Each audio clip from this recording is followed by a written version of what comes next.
Hey there, folks. You know what really annoys me? Today's consumer-based economy. Many companies today make it just way too easy for people to throw away things and buy new stuff instead of repairing what they have.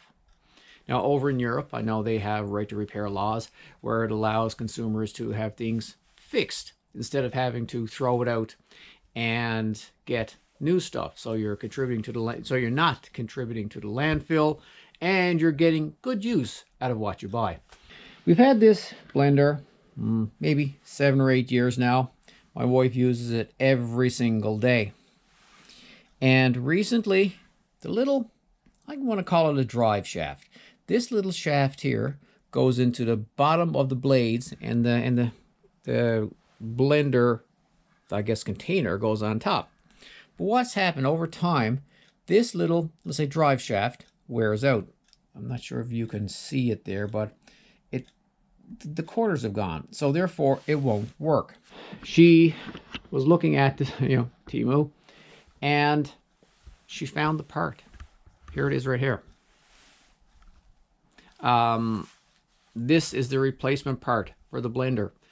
This here came with 2 blades, I think 5 rubber rings, and even the big plastic part that goes onto the bottom of the blender jug. I don't have the jug here, but you know what a blender looks like.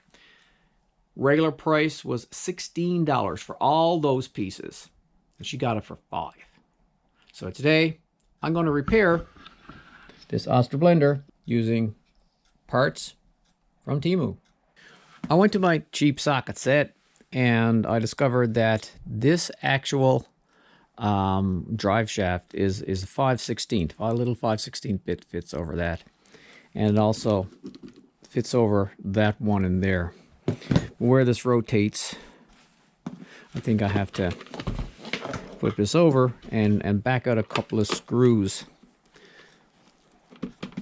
that's here to get access to the bottom so I can hold on to the shaft so it won't turn. Okay, with this screws loosened up, this should pop off. Okay, so I just lay that over there, and this is attached to this shaft right here. Oh, and also notice that the fan is a little loose, so I'll have to tighten that up. Actually, I should do that first. This spins when I try to tighten it, so I had to grab a set of vice grips just to clamp onto that little knob there. So I take the, I believe it's 5/32 socket, and tighten that up. Okay, so it's tightened up there now. So remove this. I need to hold on to the blade underneath. Now, another option would be to remove everything here to get just down to the shaft, but I don't think that's necessary. I think I do need that. That is rather sharp.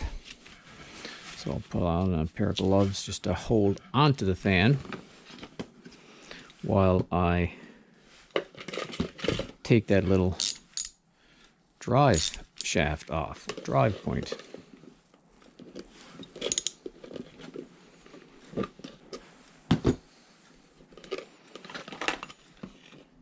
Okay, it's still turning. Okay, so plan B. So on second thought, it looks like I'm gonna have to take it apart because it's pretty seized up on the top. Now I'm going to be removing these 2 bolts right here in order to get access to the shaft.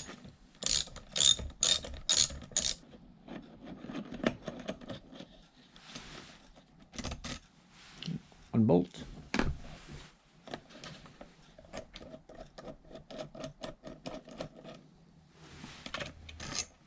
2 bolts.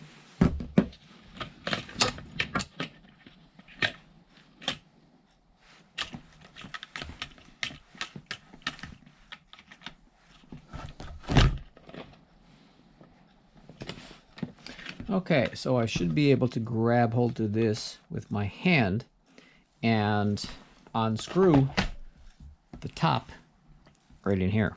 The socket was slipping on the end of the tip, so I got these vice grips, and let's see what happens. Okay, it unscrews. It was just stuck there, so I should be able to unscrew that with my fingers there now. So there we go. There's that piece. And you can probably see the difference between the two. The bottom one is the new one. Top one is the old one. You can see the bottom one is perfectly square. So lay that there. Take this piece and screw it in. I will snug this up with the socket, because the socket wouldn't fit this one because it was just wore down. It wasn't grabbing hold to anything. So I will snug it down with the proper socket. And wearing a glove just to protect my hands. Anything on the inside.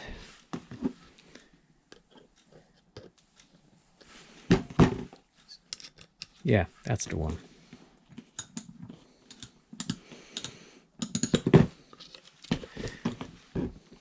It'd look much cooler if I could get the socket off with one hand. Never happened.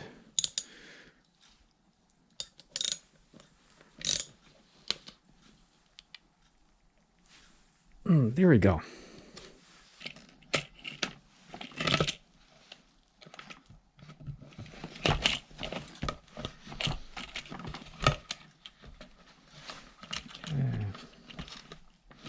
Down like that.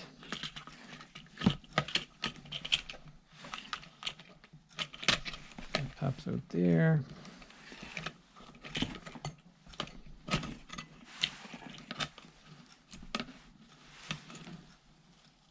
Okay, the two brushes there. I got to push those brushes back to go over these right here.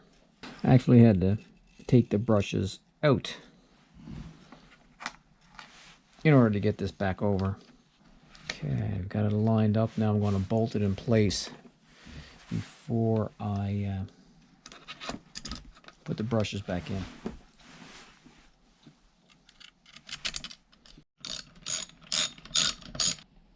Install the fan.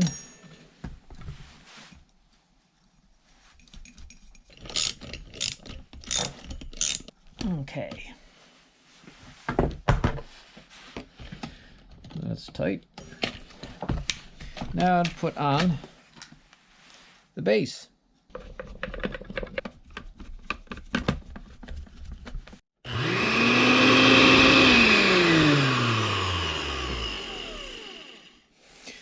Spins, it works. This is the old one that I took off. So we have a new shiny one, all square, and you can see this one. That's square on the bottom. That's the way the entire shaft would be, but over the years it got wore off up on the top. And there you have it, how I repaired our Oster blender.